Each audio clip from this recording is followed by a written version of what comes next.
Seriously? Seriously, WWE? Really? Really? Really?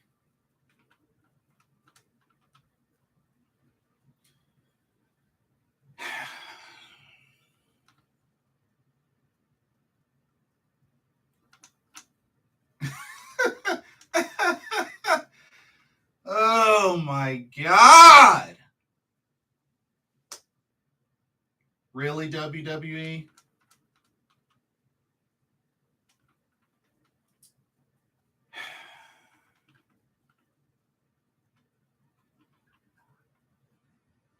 You know what? No introduction. No introduction. No introduction. I'm gonna just jump right into it because this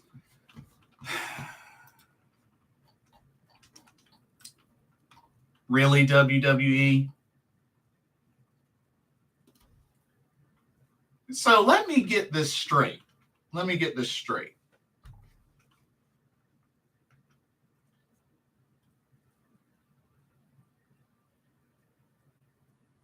You have Ronda Rousey defend the Smackdown Women's Championship against an injured Raquel Rodriguez. Not even 100%. She beats Raquel. And then you turn around and Charlotte Flair just shows up. Charlotte Flair's back. New theme music and all. Just shows up, challenges Ronda Rousey on the spot for the championship.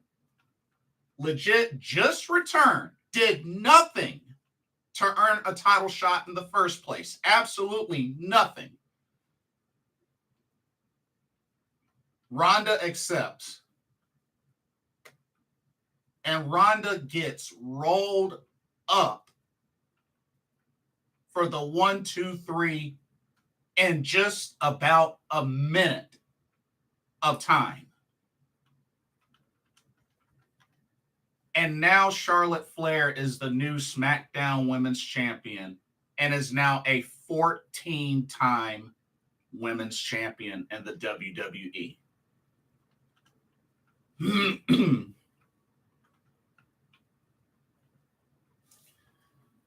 This is why it makes it so hard for me to really take WWE seriously.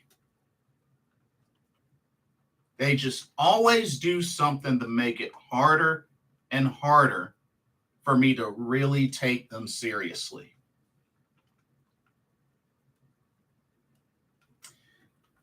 And I'm hearing so many folks say, well, at least they took the title off of Ronda Rousey. I mean, if you don't like Ronda Rousey, that's fine. But can you really be on board with this? Charlotte just showing up, just returned, did nothing to earn a title shot, period. Did nothing. I don't care if she's Ric Flair's daughter. I don't care. That shouldn't matter. She did absolutely nothing to earn that title shot. And not only did she get the title shot, and not only did she win the match, but she won the match in a minute with a freaking roll-up.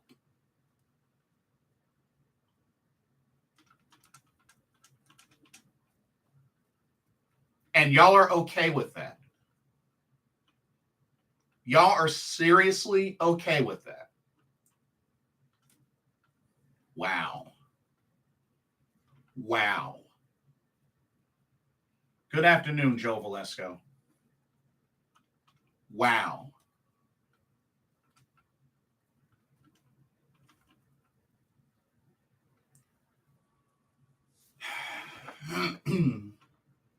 For those out there that are okay with this, I really question the logic that you're coming from.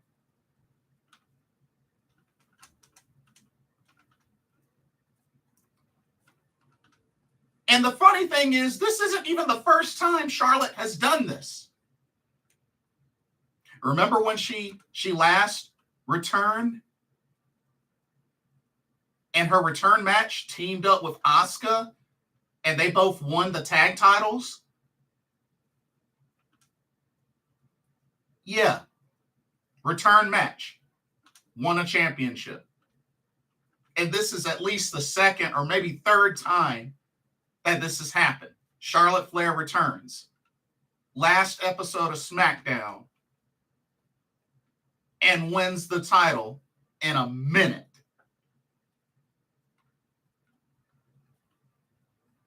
And y'all are seriously okay with that.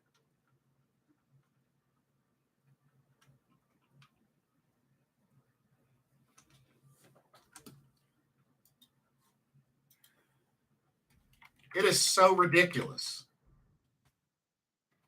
So ridiculous.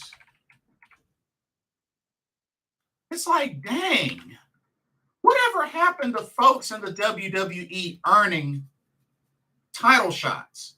Whatever happened to earning some wins first before getting said title shot?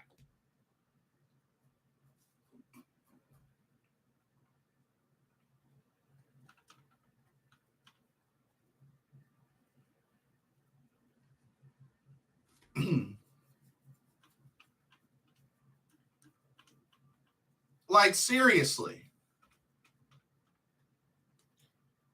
And the funny thing when you think about it, hold up. Let me make a correction.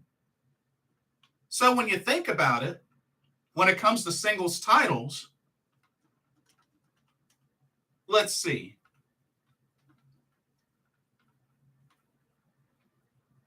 Actually,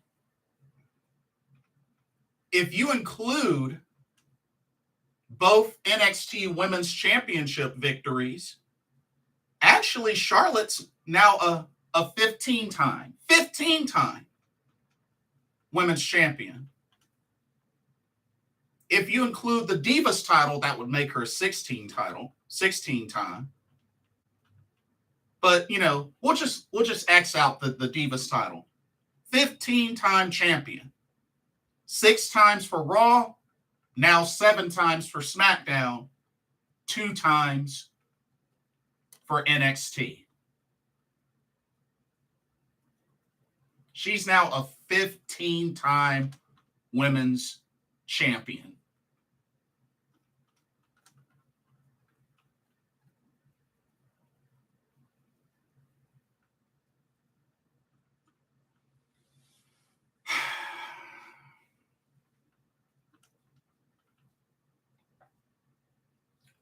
That's really dumb of WWE. It's dumb is an understatement. My thing is, whatever happened to folks earning title shots?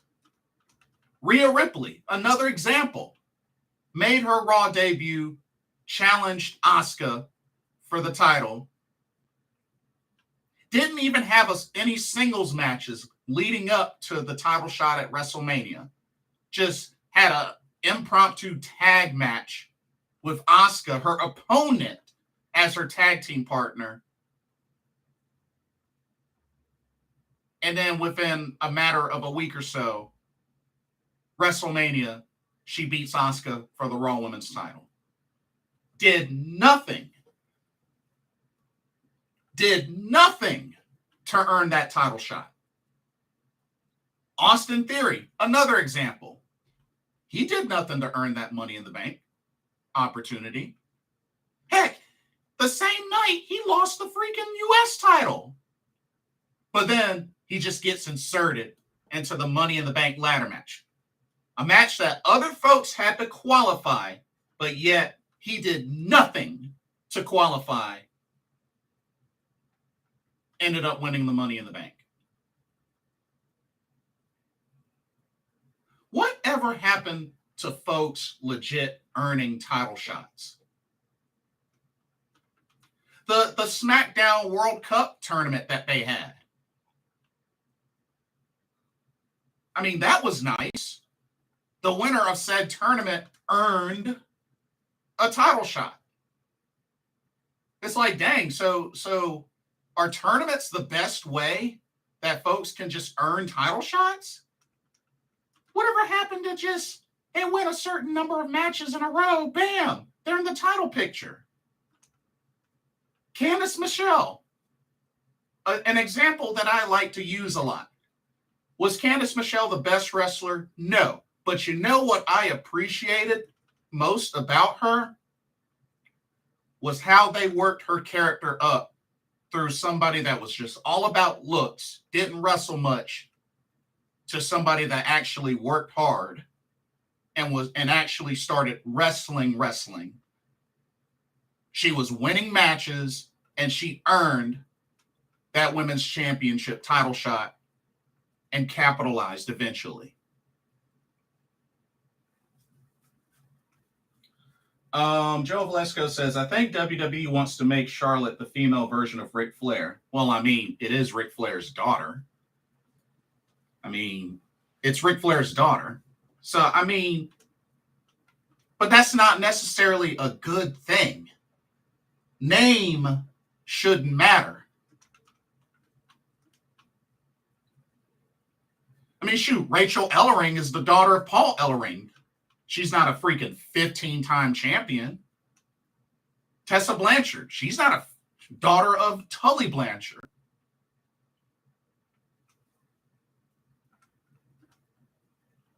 You know, it's like the idea of just Charlotte being shoved down our throats. I mean, it's just ridiculous.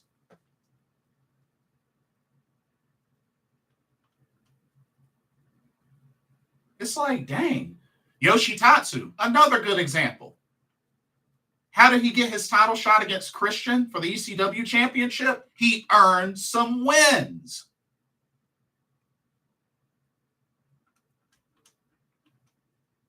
Like, that's a big issue with WWE lately. Nobody freaking earns title shots anymore.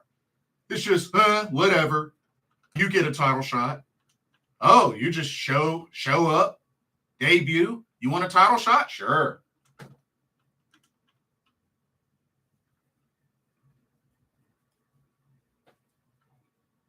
And these folks do nothing to earn it. Nothing to earn it. And it's ridiculous. It's royally ridiculous.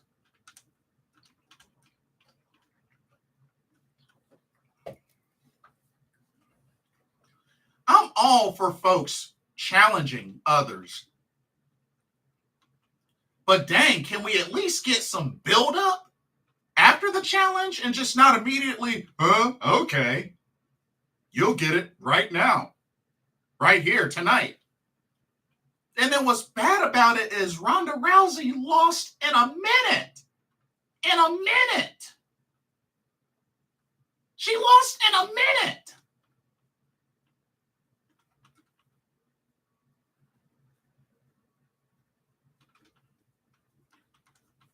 Like, that's even worse than when Liv Morgan cashed in on her. That's how bad it is.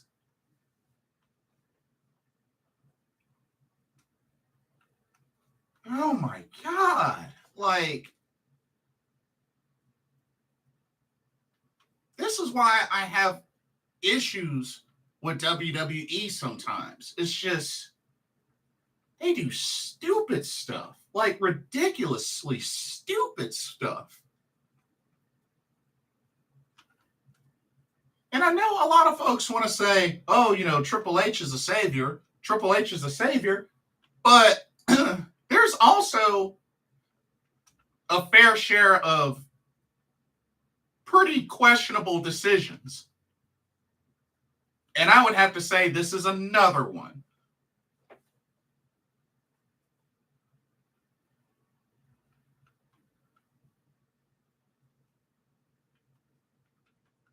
And now I'm hearing supposedly Edge is Uncle Howdy. Like, what? All that buildup? All that buildup for Uncle Howdy to end up being Edge? I know it wasn't revealed or whatnot, but you look at the picture, that looks like Edge. And if it's Edge, that'll be a big disappointment. Like, really?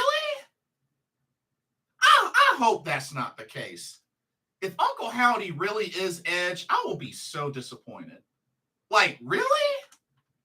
Really?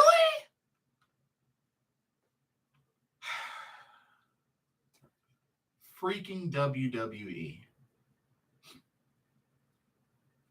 That's why a lot of their stuff I just can't take seriously. I can't. Because they do dumb stuff. I know other promotions, have their advantages and disadvantages, but WWE be doing some stupid stuff. Like,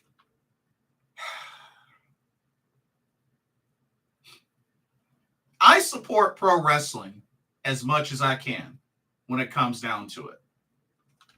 I would never want to wish any company to go under. I would never want to wish that for any company. But WWE be doing some stupid stuff. They really be doing some stupid stuff.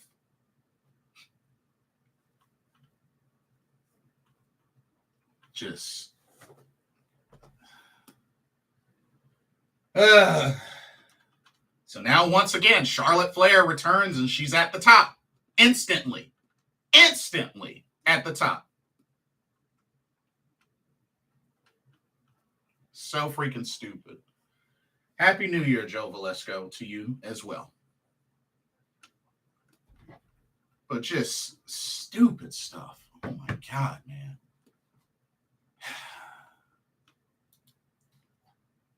Just, so stupid. Cena and KO defeated Roman Reigns and Sami Zayn. I really didn't care that much. I really didn't care that much, personally. I didn't care. I really didn't care that much. But like, and then supposedly there's going to be a match at Royal Rumble between Bray Wyatt and LA Knight, and supposedly it's a pitch black match.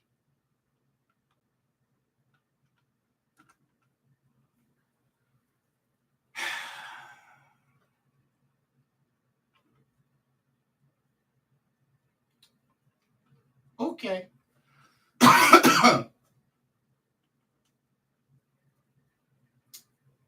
Yeah. Okay. Just WWE be doing some stupid stuff. Just some dumb stuff.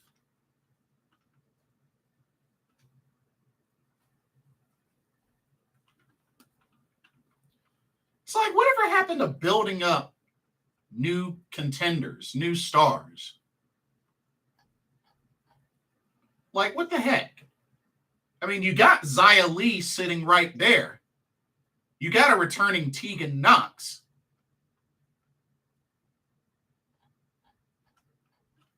It's like, oh my God. I don't know. That's all I'm going to really say about that. But Smackdown was bleh.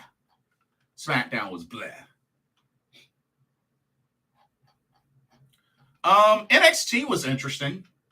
NXT had a North American Championship title defense went pretty well for Wesley defending against Tony D'Angelo. We had a Dijak sighting, who interfered, took out Stacks. Lyra Valkyria took out Lash Legend. So I thought that was pretty cool. It's been a while since I last saw Lash Legend wrestle. So, I mean, it was good to see her again. Fallon Henley was able to defeat Kiana James, and she gets to keep the family bar. Although it looks like Brooks Jensen might have a thing for Kiana James. But Fallon Henley won the match and is able to keep the family bar. She has the rights to it. So that's what's up. Schism competed. Still wondering when The Rock's daughter is finally gonna compete. Ava Raine. She still has yet to compete on NXT TV, so I don't know when the heck that's gonna happen.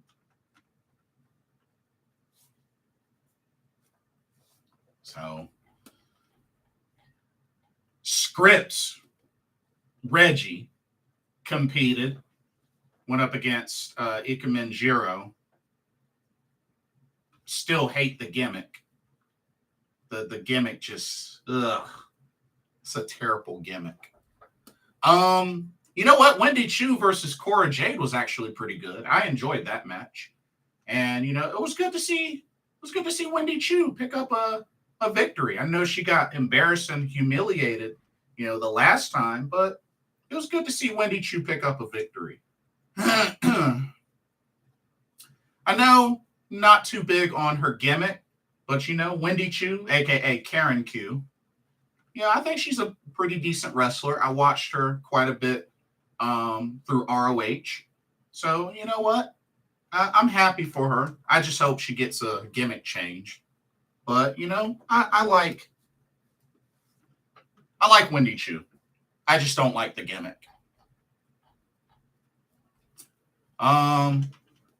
Julius Creed defeated JD McDonough. And some more buildup for the Creed brothers versus Indashera, which I believe is going to happen on New Year's Evil coming up. So that should be good.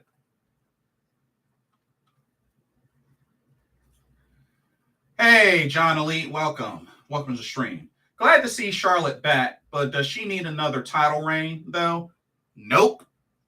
And honestly, it was one of the big things that made Smackdown last night suck.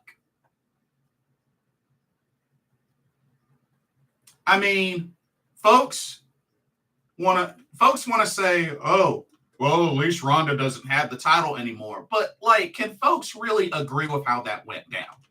Charlotte returning, did nothing to earn a title shot, and she beats Ronda in a minute with a freaking roll-up to become 15-time champion. 14, 15. When I looked it up, it said 15, but still. She beat Ronda in a minute with a freaking roll-up. It's even worse than the Liv Morgan cash-in. It's worse than the Liv Morgan cash-in.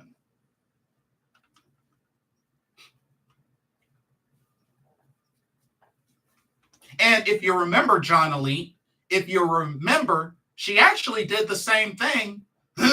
Remember when she came back and was Asuka's tag team partner? And in the comeback match, they won the tag titles. You remember that? So this isn't the only time Charlotte's done this. This ain't the only time Charlotte's done this. Every time with Charlotte, it's like she's cashing in with an invisible briefcase. Oh, because it's Charlotte Flair. She's a Flair.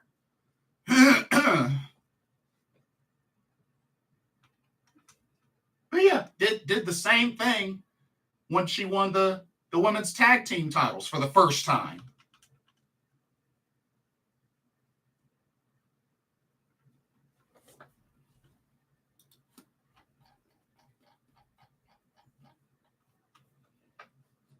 And my thing is, I don't even hate Charlotte. She's a North Carolinian, just like me. But I hate the idea of not earning title shots properly. Like, a comeback like that is ridiculous. It's ridiculous. Like, folks need to start legit earning title shots. And it's like I said, it's like I said earlier, like, we need to stop always having to resort to tournaments in order to give somebody a title shot. Like, let somebody get on a win streak. Whatever happened to that? Yoshitatsu did it. Candice Michelle did it. You know, whatever happened to folks getting on a win streak to earn the title shot?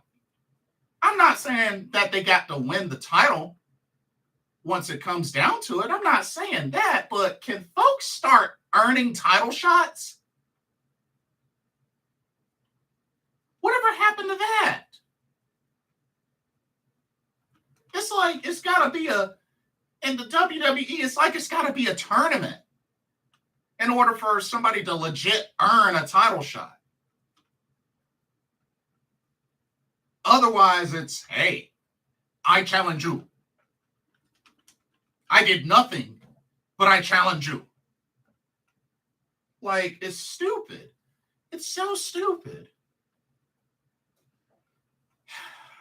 And like I said, I understand even in other promotions, folks may show up and make challenges. I get that.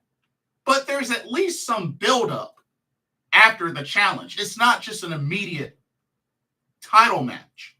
There's some buildup that leads to it.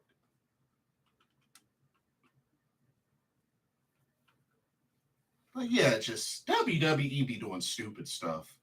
Just really, really stupid stuff. But at least NXT was decent. You know, had a North American title match. At least that was decent. Wendy Chu and Cora Jade, that match was pretty good. You know, it was good to see Lyra Valkyria again. Even though I wish they would bring back her Peripataya finisher. But I mean, just, and like I said, on Raw, they had a best of. And like I said, the Cena KO versus Sammy and Roman, didn't care. Really didn't care, to be honest with you.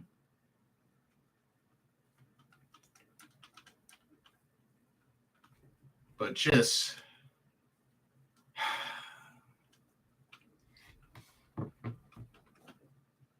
and then if Edge really is Uncle Howdy, I'm gonna be so upset. I'm gonna be so upset.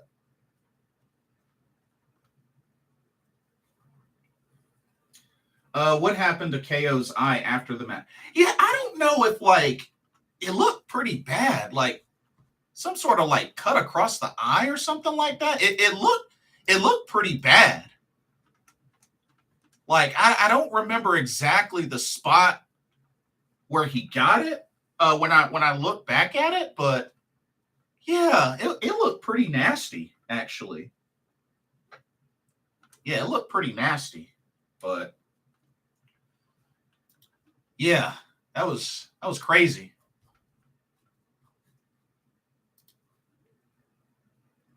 But man, if Edge is actually Uncle Howdy, that's gonna suck so badly.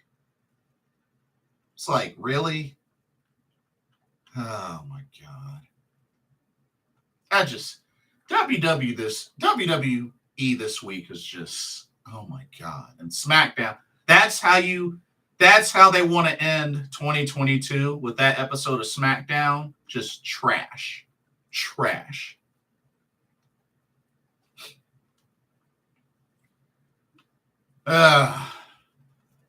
Also, shout out to AJ Styles. Apparently, AJ Styles suffered a ankle injury. I believe it was like a knee or an ankle injury at a house show. That they had to stop the match for. So hopefully AJ Styles will be okay. I don't know how serious of an injury it is, but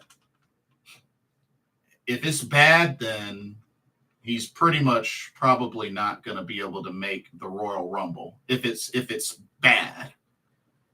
But hopefully he's okay. But yeah, he got injured in a house show. So, but I hope he's okay. I do hope he's okay. But just, yeah, man, WWE just. AJ stated on Twitter that it's his ankle. Oh, did he say how serious it is?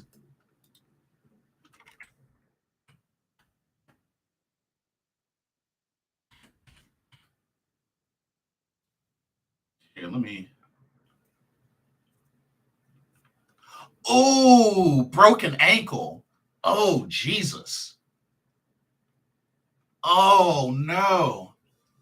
He says no surgery. Okay, so he says, just want you guys to know that I'm okay. Broken ankle is what I'm dealing with. No surgery. This just takes some time to recover. This will be the longest I've ever been out of the ring. Thanks for the prayers and get well wishes. That was quote AJ Styles from his Twitter. So broken ankle. Ooh. Ooh, man. Ouch. Oh man, that sucks. That royally sucks.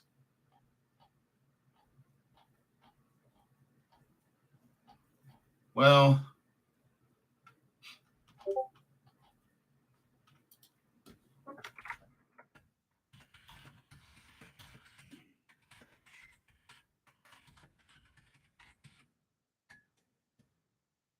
dang, oh man, that sucks.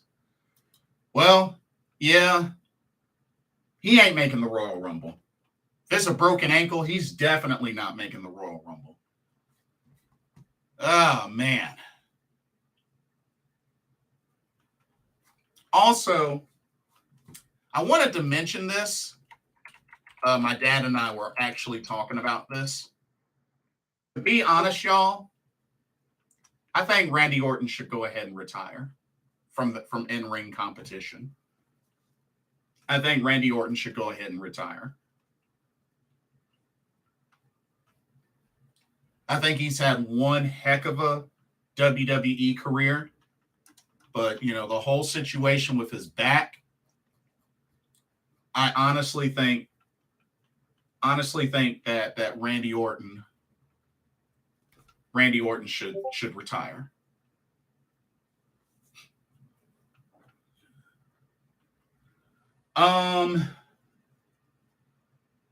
What's going to happen with Ciampa now that Jonah's apparently his replacement for The Miz?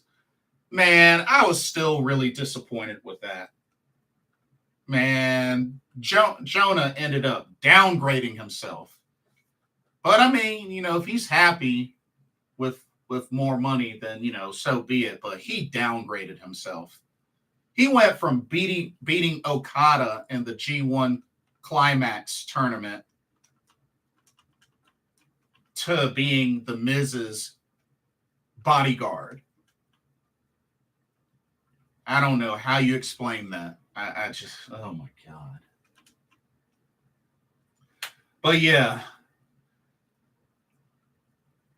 I don't know. I don't know about with Ciampa. I don't know. Maybe reunite DIY. I mean, they could do that, I guess, right?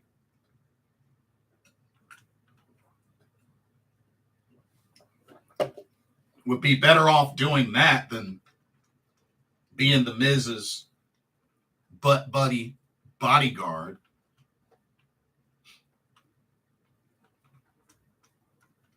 But yeah, Jonah really downgraded himself, John Elite. He downgraded himself badly.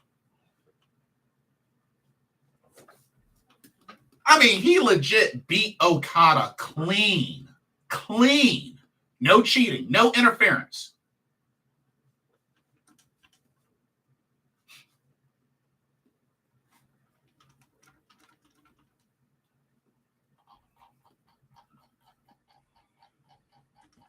Just crazy. But yeah,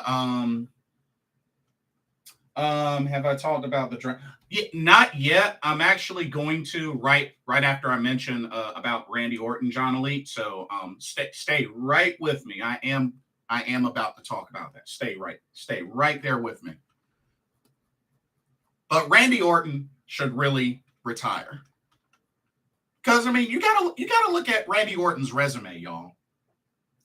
10-time WWE champion, 4-time world heavyweight champion, 1-time intercontinental champion, 1-time United States champion, 1-time world tag team champion with Edge, rated RKO,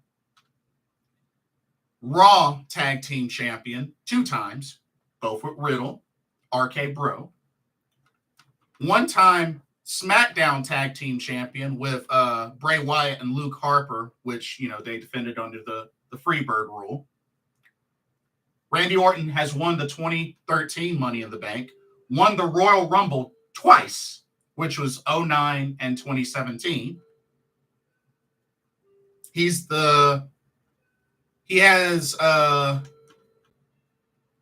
the year-end award for Shocking Moment of the Year in 2018, where he tore off Jeff Hardy's ear. 2-time Slammy Award winner, hashtag of the year, RKO out of nowhere. And Rivalry of the Year in 2020 versus Edge. The RKO out of nowhere was 2014. He is the 17th Triple Crown champion and the 10th Grand Slam champion under the current format, but 18th overall. With that kind of resume, Randy Orton should retire. I think he should retire for his own health and safety.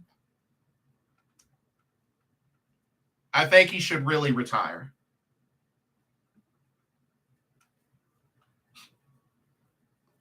I mean, he already deals with mobility.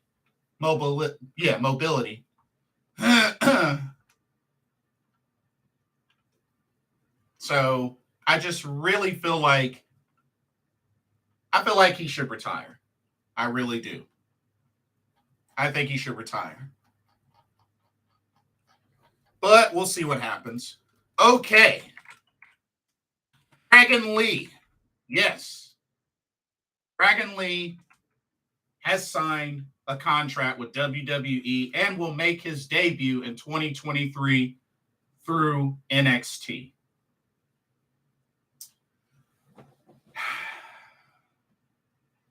Surprising. Not what I expected. But you know what? I'm shocked by the move, but I understand the move. Folks got to remember, Dragon Lee has wrestled in tons of promotions. I mean, CMLL, AAA, AEW, ROH, New Japan Pro Wrestling. Like, Dragon Lee has wrestled all over the world. And for him to decide to come to WWE, which we got to keep it real, y'all. WWE is a huge stage. It's a huge stage. So I get it. Not what I expected, but I get it. And I know what a lot of people have said about how WWE does, luchadors. I mean, of course, the most successful one, Rey Mysterio. Let's not forget, Kalisto has had some success as well. 2-time United States champion. So he's had some success. Also, him and Sin Cara, Lucha Dragons on NXT. So he's had some success, but I get it. Not a lot of luchadors have had success in the WWE. But you know what? We'll see what happens with Dragon Lee. 27 years old, so still very young. You know, is the younger brother of Roosh, which I thought they were going to really do something with the two of them in AEW, just like they did with ROH. But yeah, I wish him the best. I hope he gets good booking. I hope he does. You know, Dragon Lee is an excellent talent. He's an excellent talent. And like I said, he's wrestled all over the world in tons of different promotions. So, I mean, he's got the resume. So, I hope it goes well. He's going to be on a big stage. He's going to be on a big stage. You know, he's starting off with NXT, which, you know, I understand. But you know what? You know, we could get some really good matchups in NXT. I mean, shoot, think about it. Dragon Lee, JD McDonough. Dragon Lee, Carmelo Hayes. Although I don't know how soon Carmelo Hayes may get moved to the main roster. But we could still see that happen. Dragon Lee versus Axiom. Why not Dragon Lee versus Axiom? You know? Haven't seen Cameron Grimes in a while. Maybe Cameron Grimes and Dragon Lee. Shoot, I'd be down. Yeah, I think we could see some really Dragon Lee and Apollo Crews. I think we could see some great matches with Dragon Lee and NXT. So you know what? I hope it goes well. I hope it goes well.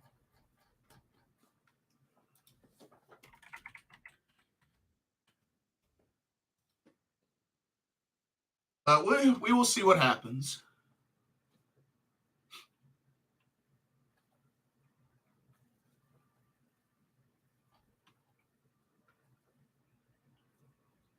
John Elite says, is Dralistico Sin Cara? The mouth of the mask is like Sin Cara. No. So he is Mystico 2. So no, not Sin Cara. Different person.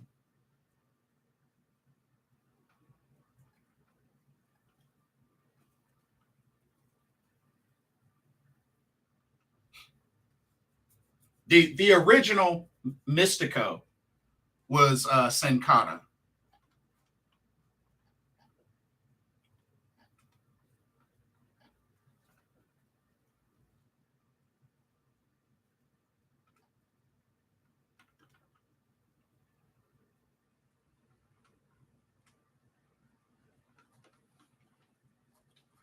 But yeah, it can be a little confusing. It could be a little confusing because, you know, Lucha Libre, the lineage, of the mass, it can be confusing. But nah, different person.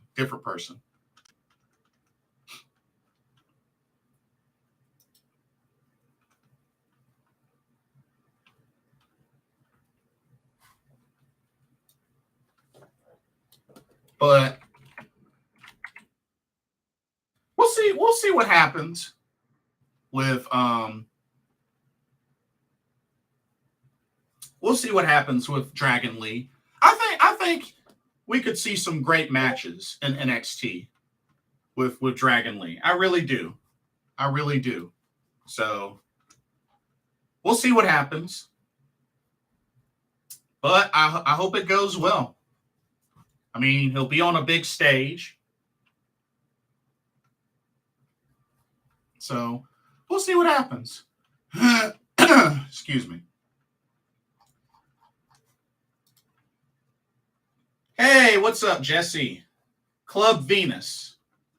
Not a fan of the name, but At least we know who that mystery team will be for the Triangle Derby, which I'm looking so forward to covering the Triangle Derby. But yeah, Club Venus, not really a fan of the name, but I think 2023 will be the year of Mina Shirakawa. But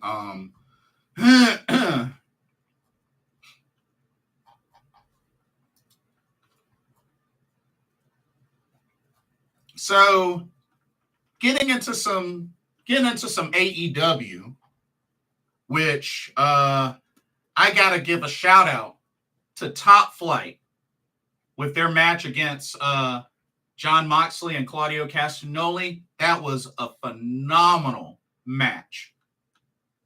That was my favorite match of Dynamite New Year's Smash. Top Flight, I really, really hope that Top Flight will become future tag team champions. Like, I've been a big fan of Top Flight since I first saw them. You know, I've met Dante Martin. I've met him. But yeah, I would love to see Top Flight as future AEW World Tag Team Champions. But their match with Jon Moxley and Claudio Castagnoli, oh my God, was phenomenal. Definitely phenomenal. And even the match with Bryan Danielson and Ethan Page was really good. That was a great match to kick the show off. For sure. But yeah, Dynamite was a good episode. Dynamite was a good episode. Hook was in action. Hook looked good. And I'm gonna tell you this. Hook, I think, is eventually going to suplex Big Bill. He didn't back down from Big Bill. And even though he almost was about to get manhandled before Jungle Boy made the save with a 2x4, I think eventually Hook is going to suplex Big Bill. It's coming.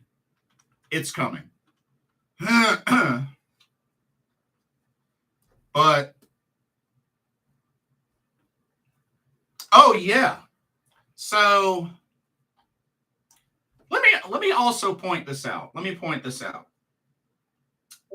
So Ty Mello and Sammy Guevara got stripped of the AAA Mixed Tag Team Championships.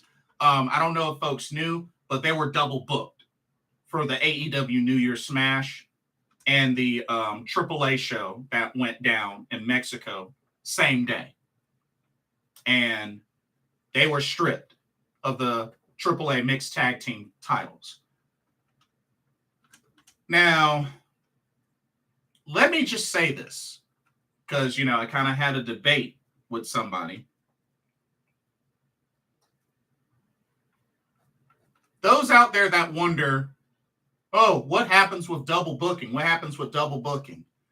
Folks have to keep in mind, what is the main thing that they show on every card for every site where you can purchase a ticket to these events? What is the one thing that they have with a big asterisk next to it?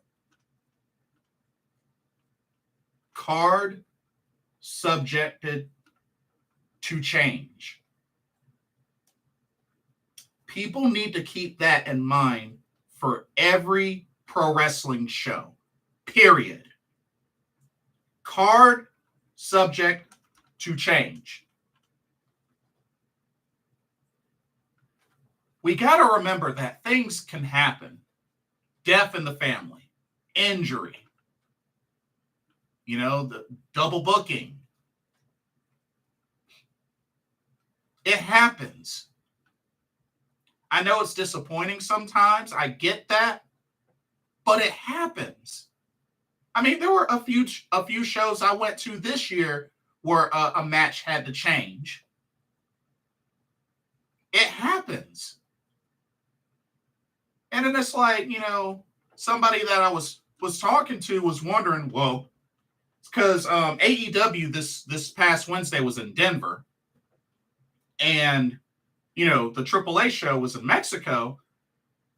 The AAA show didn't start until 6:15 p.m. CT, which is 7:15 p.m. Eastern Standard Time, which is my time zone. And with AEW starting at 8 p.m., there's no way Ty Mello would have been able to make both shows, and Sammy Guevara. So it's like, come on now. Like, unless one is pre-recorded versus the other, there's no way you're going to make both shows. So it's like, one person was wondering, well, can't they hop on the plane and just, like, card subject to change. One more time. Card subject to change. Got to remember that for every pro wrestling show, period. Anyway, continuing. We had quite an epic match 6 of the best of 7 AEW Trios Championship between the Elite and Death Triangle. And this pretty much came down to a photo finish.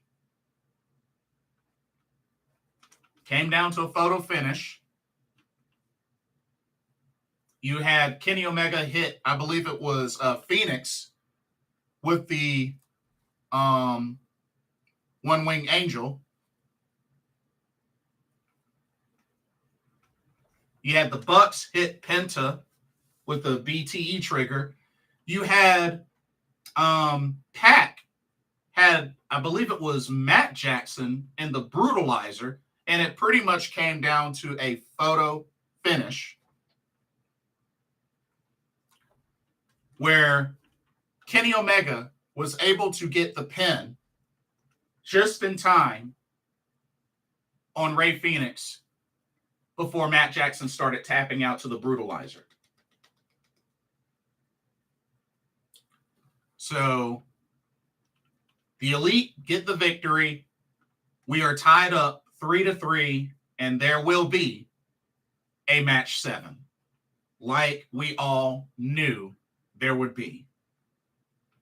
Because, I mean, come on, they're not going to just originally make a best of 7 and it not go all 7 matches. But, like I said,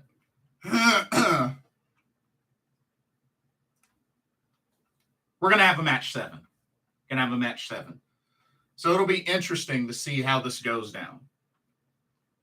But it was still a great match. They've been delivering great, excellent matches. Ruby Soho and Willow Nightingale teamed up to take on Ty J. Of course, Ty J ended up cheating to get the win. But Ty Mello ended up going with the AEW show since her and Sammy Guevara got stripped of the AAA mixed tag team titles. Also, I want to point out that FTR are now down to 1 set of tag titles. That's right. They have lost the AAA tag team championships at that same AAA event.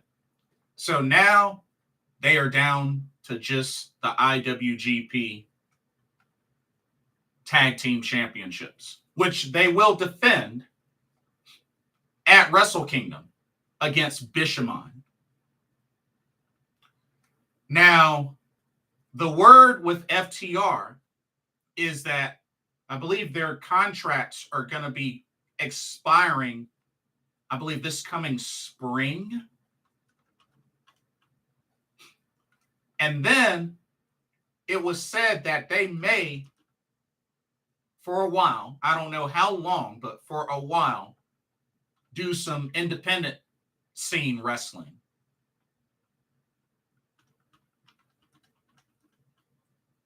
Interesting. Interesting. And some say that they could be on their way back to the WWE.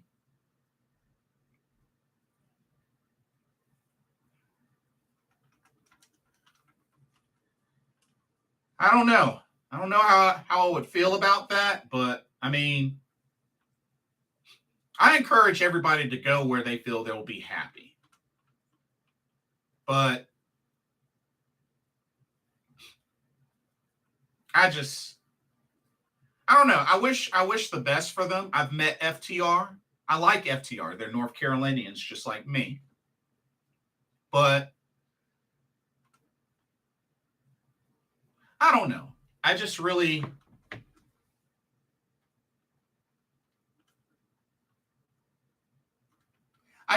hope that they'll be happy and that they'll finish strong for AEW, however that may look. But we shall see. We shall see. Like I said, they got the IWGP Tag Team title match coming up at Wrestle Kingdom 17 on January 4th. So, looking forward to it. Which, speaking of which, I got to do a preview video for the first day of the Triangle Derby. Anyway, we had a TNT Championship match. Samoa Joe defending against Wardlow. Samoa Joe tried to take out Wardlow earlier with a pipe to the knee. He had a backstage interview, took him out with a pipe to the knee. And there was question whether or not he was going to be cleared to wrestle. But he ended up hobbling down to the ring for the main event. And ended up wrestling the match. You know, he hung in there. Definitely hung in there. But still wasn't enough, as Samoa Joe was able to defeat Wardlow. Got him in the Coquina clutch. He passed out. After the match, I guess it seemed like it looked like for a split second that Samoa Joe was going to show sportsmanship, but come on. Heel Samoa Joe doesn't show sportsmanship. So, hits Wardlow with the title belt. And then he cuts off the dude's ponytail. Went to the toolbox, got some scissors, and cut off Wardlow's ponytail. Yikes. Yikes. Whew. That's a big heel statement. He even headbutts and takes out the referee as well.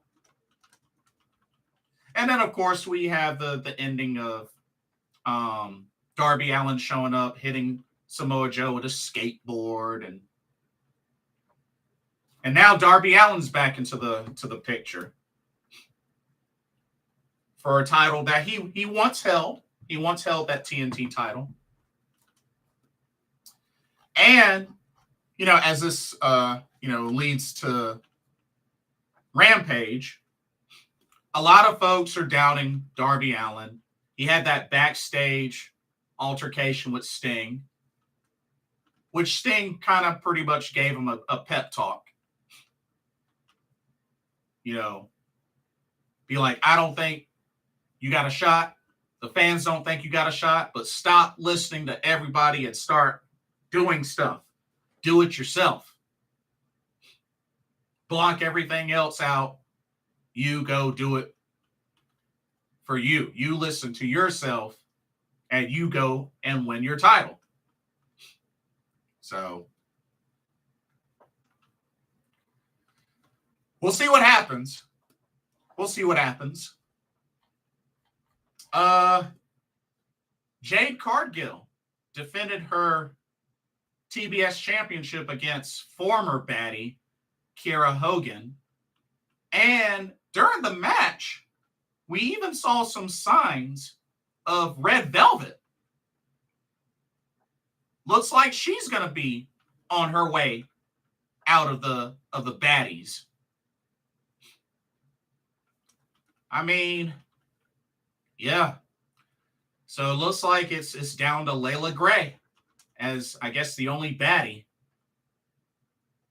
with Jade.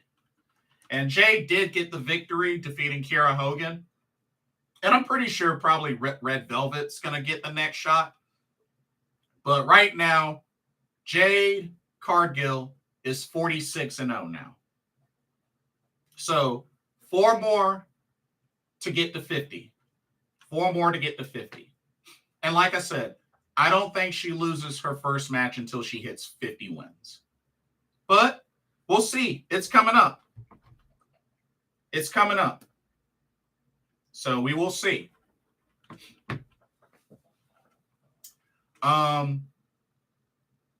You had the All-Atlantic Championship on the line as Orange Cassidy defended the title against best friend's stablemate, the Dude Buster, Trent Beretta. And it was a good match. Of course, it had its funny parts. You know, the extremely long handshake. Oh, man. That was like, what, a 30-second handshake? That's probably the longest handshake I've ever seen in my entire life. It was crazy. It was really crazy. That was like a 30-second handshake. But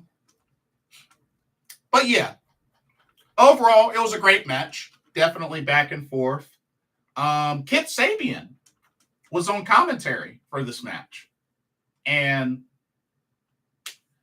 interesting turn of events as Penelope Ford came down and pretty much distracted Trent Beretta near the end before eating a beach break, which he did kick out of, and then eating an orange punch, which sealed the deal. And Orange Cassidy is still your champ. But thought that was an interesting turn of events there. And I don't know if that's planting a seed, a wedge in best friends, but I guess we'll see what happens. I mean, yeah, I think Penelope Ford and Kip Sabian might have planted a wedge within best friends. And then we had the main event, which was Swerve Strickland versus Wheeler Yuta, which was a great match. Really, really great match. Which I thought actually Wheeler Yuta was going to end up winning, but Swerve had to cheat, had to do the low blow. Low blow before JML driver to pick up the victory. Swerve and the Mogul Affiliates. Interesting name for his group. But it was a great main event though. But what I'm looking forward to, so we're going to get a rematch of a match that I got a chance to see at Evolve 122. Swerve Strickland versus A.R. Fox. Now, they've also competed in Lucha Underground as well, when A.R. Fox was Dante Fox and Swerve was Killshot. But I got a chance to see these two compete in Evolve, and it was a phenomenal match. I'm looking so forward to the run back. I can't wait to see this run back between Swerve and A.R. Fox. Looking so forward to it. Battle of the Belts 5 got announced as well. So definitely looking forward to that. They're going to have that after Rampage. So they're going to have that right after Rampage, I think in like 2 weeks or something like that. But yeah, another Battle of the Belts. John Lee says, I wonder what the new Dynamite looks like come next week. Oh yeah. They've been doing some advertising, with that commercial, that long commercial, which looked really, really cool. So definitely looking forward to that. In 2 weeks, or maybe in 1 week, because we might get a reveal next week. But either next week or the week after, when the match happens, we're going to find out who Saraya's mystery tag team partner will be when they have their match against Dr. Britt Baker, DMD, and AEW Women's World Champion Jamie Hayter. John Elite says, Mandy Rose? I hope not. If it's Mandy Rose, that'll be a big disappointment. That'll be a huge disappointment. Because I'm sorry. I know she improved a little bit in NXT, but she's still not that good in the ring. She's still not that good in the ring. And for her to be Saraya's mystery tag team partner, that'll be such a big disappointment. That'll be a big disappointment.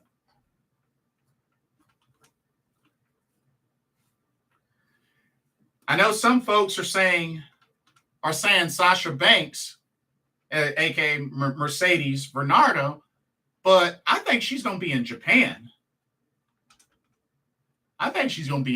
So honestly, I have no idea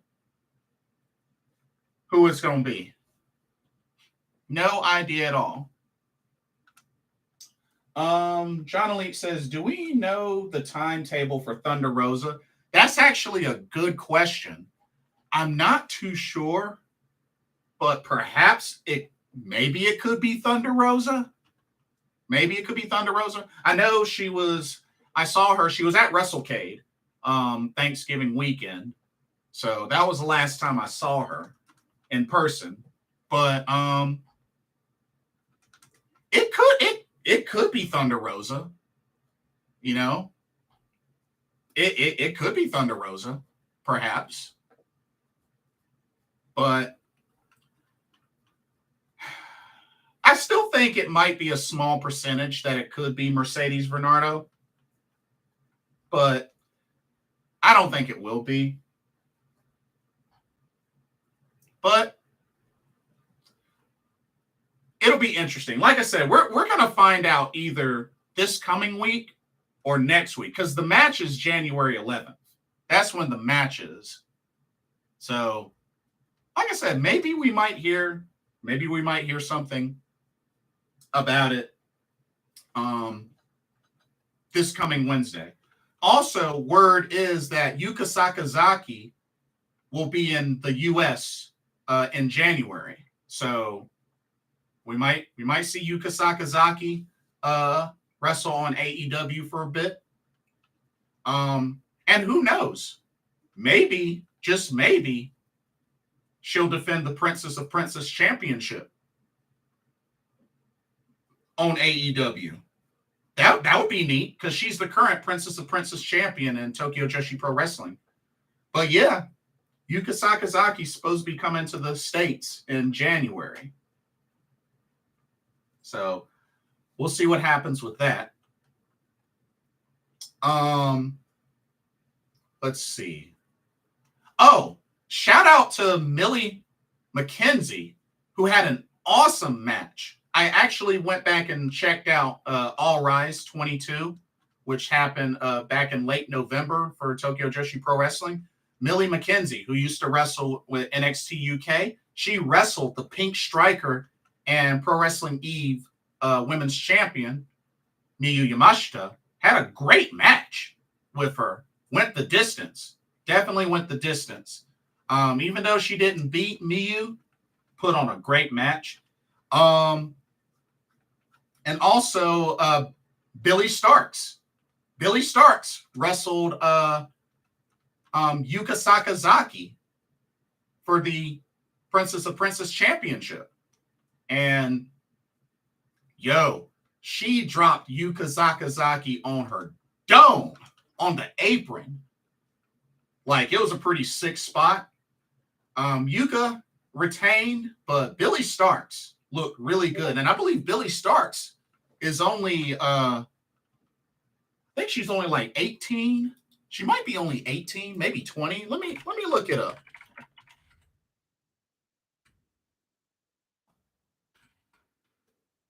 Yeah, I think she's only 18. 18 or 20, one of the two.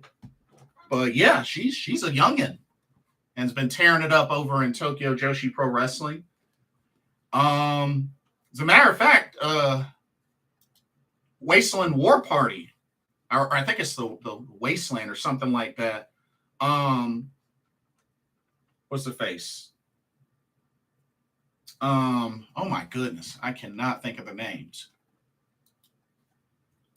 Oh my god, I cannot think of their names. Oh, Heidi Howitzer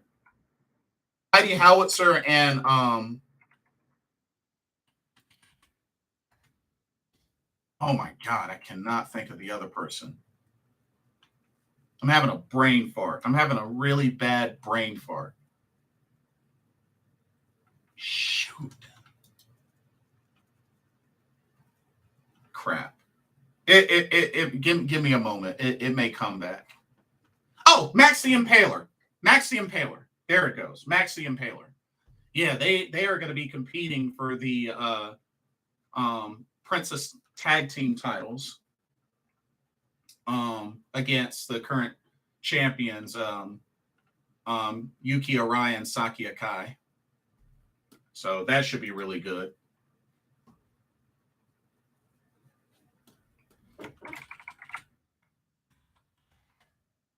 But yeah, so got quite a bit to look forward to. But to finish off, I want to get into the awards, the Impact Wrestling End of the Year Awards, which definitely I felt like the winners definitely deserved.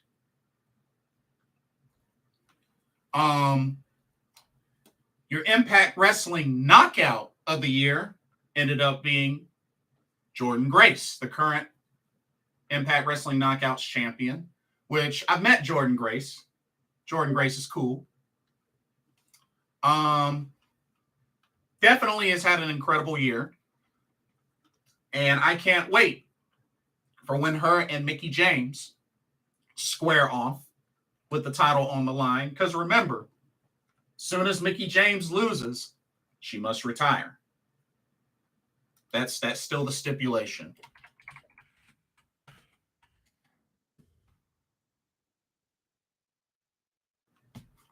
But congratulations to her. The X Division Star of the Year, I definitely am a big fan of and actually got to meet as well through DPW. Speedball!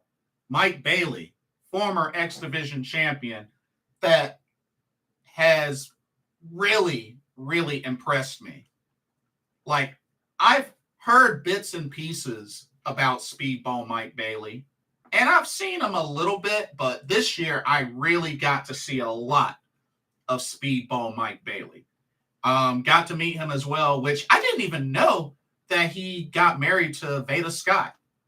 Like, I learned that when I attended the DPW Carolina Classic, which was a great show. Really, really great show. But yeah, Speedball Mike Bailey. It was originally supposed to be Gringo Loco in the Carolina Classic tournament, but he couldn't make the tournament. So the replacement ended up being Speedball Mike Bailey. So that ended up turning out really, really good. But, you know, he did end up losing the X Division championship to Frankie Kazarian at Bound for Glory, which was a phenomenal match. But Speedball Mike Bailey definitely deserved X Division Star of the Year. The dude is a beast. Dude is a beast. The men's tag team of the year are my GOAT of tag teams, Alex Shelley, Chris Sabin, the Motor City Machine Guns. Motor City. And I believe this is the second year in a row that they've been Tag Team of the Year. But yeah, Motor City Machine Guns, who are now currently double champions. They just recently won the Impact Wrestling Tag Team titles, and they are the current strong open weight tag team champions with New Japan Pro Wrestling, which they won at Rumble at 44th Street. So definitely has been an incredible year for them. And I know Alex Shelley, he had the singles match for the Impact Wrestling World Championship against Josh Alexander. But these two, my favorite tag team of all time, and just they keep going and going. But you know what I really want to see? I want to see them and Kushida. I want to see them become the New Japan Pro Wrestling never open weight 6-man tag team champions. I want them to win those belts so badly. Oh my God, I want them to win those belts so badly. But we'll see what happens. We'll see what happens. But I want them to win those trios titles. But yeah, congratulations to the Motor City Machine Guns winning Men's Tag Team of the Year. The Knockout Tag Team of the Year, well, I mean, this doesn't really surprise me. Mainly because, the Knockouts Tag Team division, it's bleh. But then again, the Knockout Tag Team titles are bleh. But your winners are the Death Dolls. Death Dolls, Taya Valkyrie, Rosemary, Jessica Havoc. Makes sense. That's all I'll say. It makes sense. That's all I can really say. The award winner for One to Watch in 2023 of the year, Bhupinder Gujar. Don't know a whole lot about him, but apparently he's been making some noise and somebody to watch out for in 2023. So I'm gonna do just that.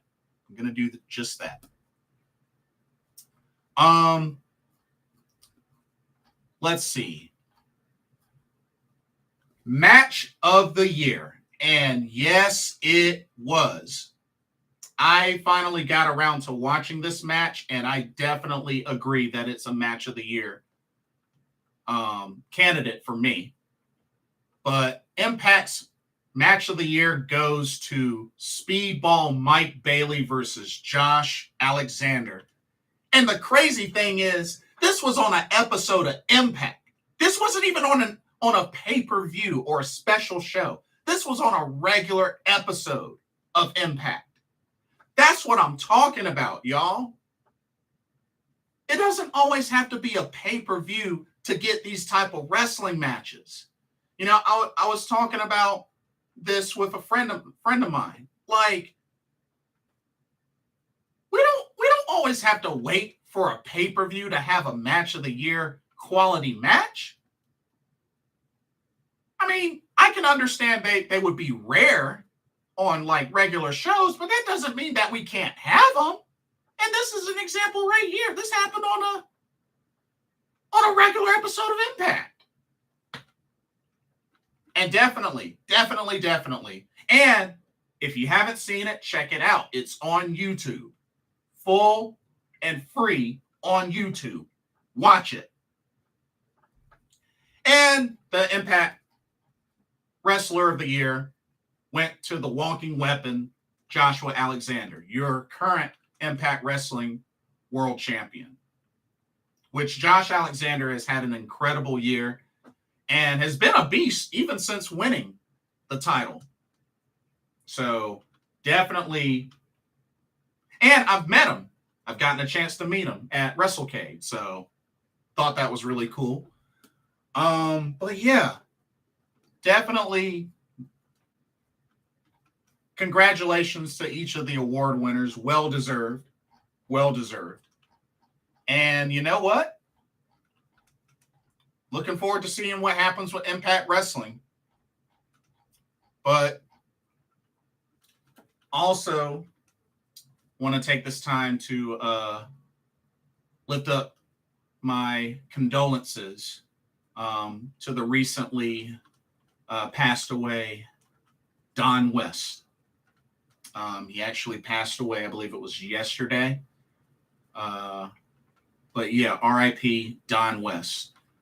I really enjoyed his commentary with Mike today on Impact Wrestling. I think they were an incredibly awesome commentary team. And yeah,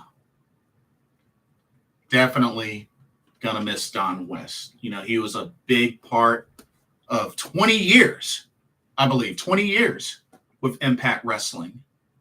And just the energy, the passion that Don West had just for the business, you know, definitely went unnoticed. And I tell you, it's not going to be the same. It's not going to be the same without him. So my condolences and prayers go up to the family of Don West as they mourn this big loss. But gonna miss you, Don West. I was telling some friends of mine in a pro wrestling Discord I'm in, you know, if I had like the dream English commentary team, like I would have a big staff that would just be on rotation. I would have Tony Schiavone, Don West, Mike Tenay, Mauro Ranallo, Caprice Coleman, Kevin Kelly, and good old JR, Jim Ross. That would be my legendary commentary team. And you know what? I would even add, you know what? Let's get another brother on there. I would add Booker T. You know what? Why not? I would add Booker T. Make it more interesting. I would add Booker T. So that would be my legendary commentary team, just on a good rotation. And when you think about it, that's what, 9 folks? So 3, 3, and 3. Bam! Let's go. But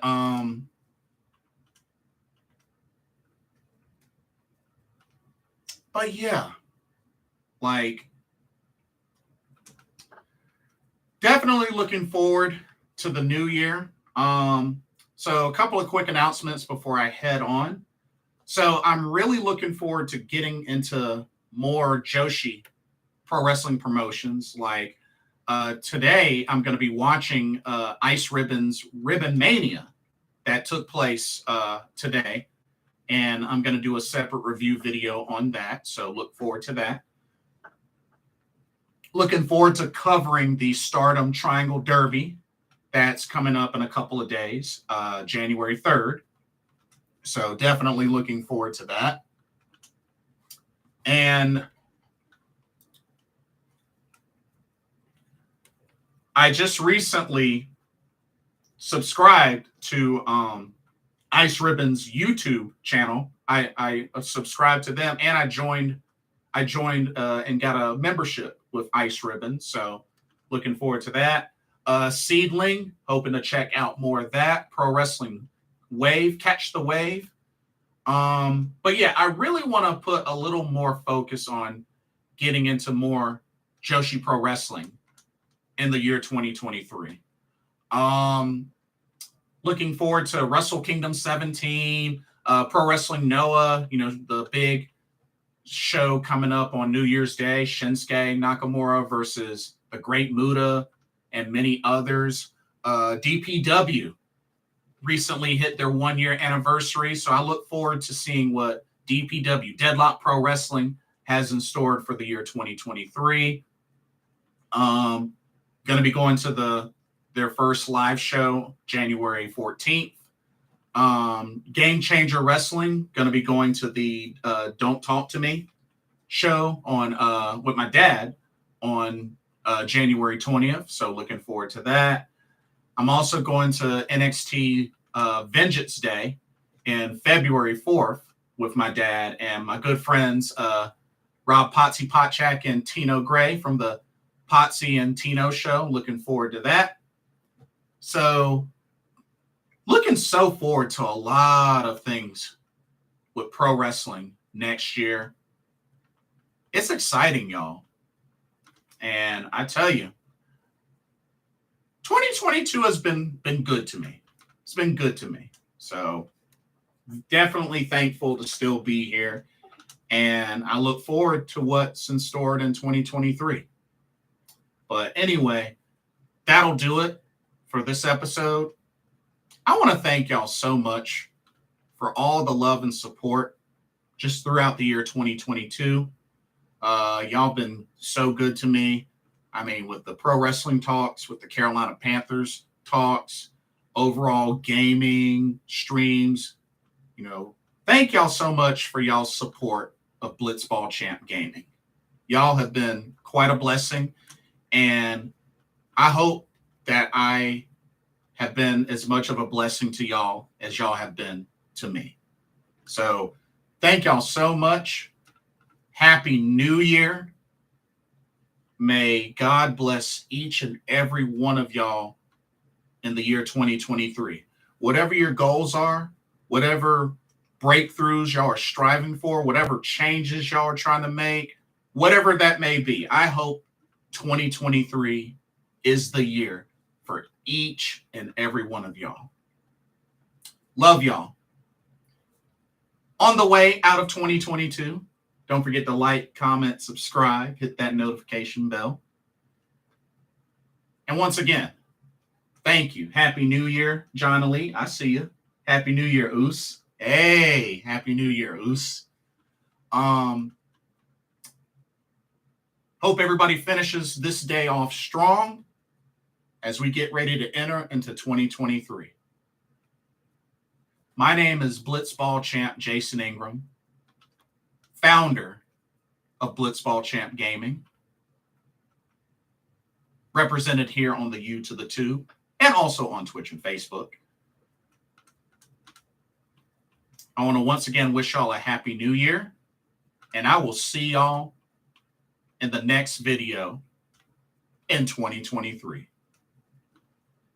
Peace out. Love y'all.